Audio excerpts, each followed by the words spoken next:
Hello friends, तो आज हम नेक्स्ट चैप्टर पढ़ेंगे। हमारा जो नेक्स्ट चैप्टर है वो रहेगा, जैसे अभी तक हमने पढ़े थे विराम चिन्ह। अब विराम चिन्ह के बाद हम पढ़ने जा रहे हैं आज से नेक्स्ट चैप्टर। हमारा जो सेकंड चैप्टर है वो है काल। क्या नाम है इसका? काल। क्रिया के उस रूपांतरण को काल कहते हैं जिससे उसके कार्य व्यापार की पूर्ण या अपूर्ण अवस्था का बोध होता है। देखिए, काल की परिभाषा क्या है कि क्रिया क्रिया यानी कि जो भी हम काम करते हैं, कर चुके हैं या कर रहे हैं, उसी में क्या होता है, कार्य व्यापार की पूर्ण या अपूर्ण अवस्था को, यानी कि कोई सा कार्य हो चुका है, कोई सा हो रहा है, कोई सा होने वाला है, इस तरीके से जो भी अवस्थाएं होती है उन्हीं को हम काल कहते हैं।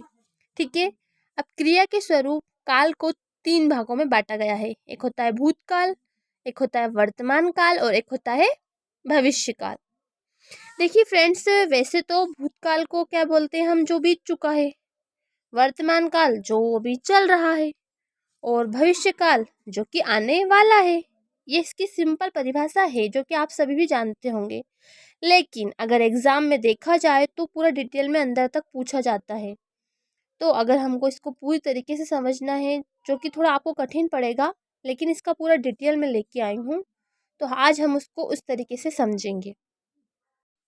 देखिए, फर्स्ट है हमारा भूतकाल। क्रिया के जिस स्वरूप से उसकी समाप्ति या पूर्णता का बोध हो उसे भूतकाल कहते हैं। भूतकाल में क्या होता है, जो भी हम क्रिया करते हैं, कुछ भी हम काम कर रहे हैं, वो जो पूरी तरीके से खत्म हो जाएगा, समाप्त हो जाएगा, तो उस समाप्ति का, पूर्णता का जब हमें बोध होगा, उसी को हम भूतकाल कहते हैं। यानी कि जो हो चुका है, जो पहले निकल चुका है, उसको हम भूतकाल कहते हैं। अब जो हमारा भूतकाल होता है, इसको हम 6 भागों में बांटते हैं। जो हमारा सबसे पहला होता है वो होता है हमारा सामान्य भूतकाल। क्रिया का वह स्वरूप जिससे क्रिया की समाप्ति के विशेष समय का बोध नहीं होता है, लेकिन सामान्यतः क्रिया की पूर्णता का बोध होता है, उसे सामान्य भूतकाल कहते हैं। जैसे उदाहरण है, मोहन आया, सीता ने पढ़ाई की। अब मोहन आया मतलब क्या हुआ, क्रिया तो हुई, मोहन आया, लेकिन हमें ये नहीं पता कि विशेष समय क्या था, कौन से समय पर वो आया। यानी कि हमको पता है कि काम हुआ है, लेकिन उसका टाइम, उसका समय हमें नहीं पता, तो वो हमारा क्या कहलाएगा, सामान्य भूतकाल कहलाएगा। जैसे सीता ने पढ़ाई की, तो सीता ने पढ़ाई की है, लेकिन किस टाइम की ये हमें नहीं पता, तो वो हमारा सामान्य भूतकाल में आएगा। नेक्स्ट है हमारा आसन्न भूतकाल। आसन्न का शाब्दिक अर्थ होता है निकट या तत्काल। यानी कि आसन्न भूतकाल को क्या बोलते हैं, निकट, यानी कि तुरंत, तत्काल। जैसे कि क्रिया के जिस स्वरूप से उसकी समाप्ति निकट या तत्काल ही सूचित हो, उसे हम क्या कहेंगे, आसन्न भूतकाल कहते हैं। जैसे मोहन आया है, तो मोहन अभी आया है, यह अभी तत्काल हुआ, तुरंत। मैंने पाठ पढ़ा है, तो अभी मैंने पाठ पढ़ा है, तो ये काय में आएगा, सब आसन्न भूतकाल में आएगा। इससे हमारा पूर्ण भूतकाल। क्रिया के जिस स्वरूप से उसकी बहुत पहले समाप्ति का स्पष्ट बोध हो, उसे पूर्ण भूतकाल कहते हैं। जैसे राम ने रावण को मारा था, विगत रविवार को सीता दिल्ली गई थी।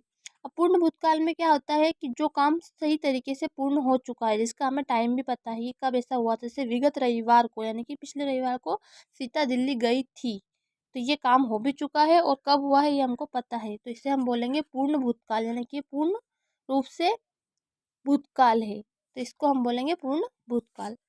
नेक्स्ट है हमारा अपूर्ण भूतकाल।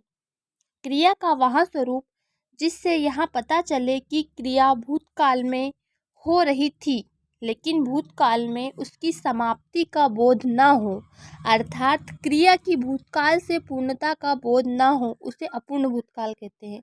जैसे मोहन खाना खा रहा था, मोहन खाना खा रहा था, लेकिन कब उसने खाया, कब उसका खाना खत्म हुआ, ये हमें नहीं पता। सीता पढ़ने जा रही थी, हमने देखा, पर हमें नहीं पता सीता ने पढ़ाई कब तक की, तो ये क्या हो जाएगा, अपूर्ण भूतकाल। यानी कि पूरी तरीके से जब हमें बात नहीं पता है, तो ये हमारा काय में आएगा, अपूर्ण भूतकाल में। नेक्स्ट है हमारा संदिग्ध भूतकाल। संदिग्ध मतलब संदेह, शक। संदिग्ध का अर्थ हम समझेंगे शक या संदेह।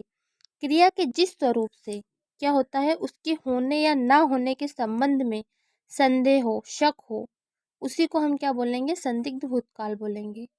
ये हमारा सामान्य भूतकाल प्लस होगा या होगी इसमें आएंगे। जैसे कि उदाहरण में हमने समझा कि मोहन पढ़ने गया होगा, उसने खाना खा लिया होगा। जैसे हमें पता है कि आज 2 बजे हमारे भाई ने खाना खाता है डेली, तो उसने खाना खा लिया होगा। लेकिन हमें ये नहीं पता कि उसने खाया या नहीं, लेकिन हम अनुमान लगा रहे हैं कि उसने खाना खा लिया होगा, क्योंकि वो डेली इसी टाइम पे खाना खाता है।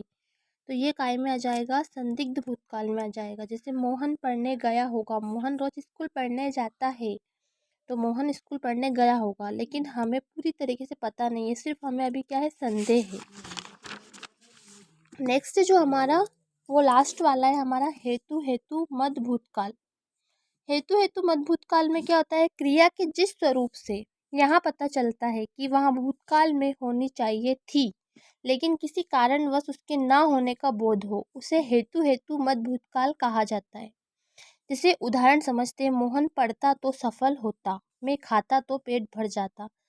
यानी कि हेतु हेतु मत भूतकाल में क्या होता है कि कोई काम था जो हम करना चाहते थे, अगर हम करते तो ऐसा हो जाता, लेकिन करते करते वो काम हम नहीं कर पाए, वो काम रुक गया, तो उस काम को हम काय में देखेंगे, हेतु हेतु मत भूतकाल में। यानी कि मैं खाता तो पेट भर जाता, पर मैंने खाना खाया ही नहीं, इसलिए मेरा पेट भी नहीं भरा। मोहन पढ़ता तो सफल होता। तो फ्रेंड्स, आप लोगों को समझ में आया होगा, आज मैंने आप लोगों को काल के बारे में समझाया। तो नेक्स्ट वीडियो में हम मिलेंगे नेक्स्ट चैप्टर के साथ। तो प्लीज़ आप लोग मेरे चैनल को लाइक करें एंड सब्सक्राइब करें, और बेल आइकन दबाना बिल्कुल भी ना भूलें। तो मिलते हैं हम नेक्स्ट वीडियो में। धन्यवाद।